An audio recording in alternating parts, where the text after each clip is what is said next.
Ouija board. What is it and where did it come from?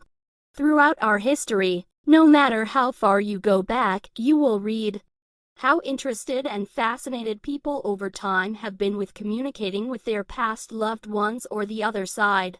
Throughout history you have heard of automatic writing, seances, the ghost phone and others. When I started researching the Ouija board to see how far back I could find, I came across back in the year 1100 AD, there are documents that talk about a Fuji planchette writing board. Not sure if this is the oldest documented, but just to give you context on how long this form of communication has been going on.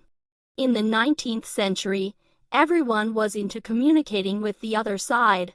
One example is President Abraham Lincoln's wife Mary would hold seances in their home to try to communicate with her son, who they lost in 1860 due to fever.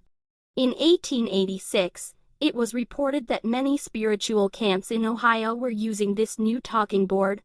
It was gaining so much popularity at this point that in 1890, a lawyer named Elijah Bond patented this board. Where did he get the name, you may ask? Well, it's speculated that his sister Helen, who was known to have spiritual powers, wore a locket with the name Ouija on it, and that's how he named it, but not really sure on that. It was advertised in 1891 as the wonderful talking board, and by 1892 about 2,000 boards were selling each week. Upon research, it appears that the boards sold for $1.5, but not sure if that was the starting price. The board was made of wood and has all the letters of the alphabet as well as numbers 0-9. You will see the words yes, no and goodbye as well.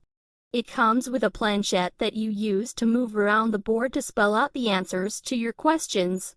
You place your finger on the planchette, ask your question, and then the spirit will move it to spell it out.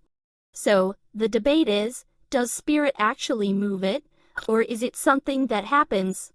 Known as ideomotor effect, which means you have a muscular movement without knowing you do it.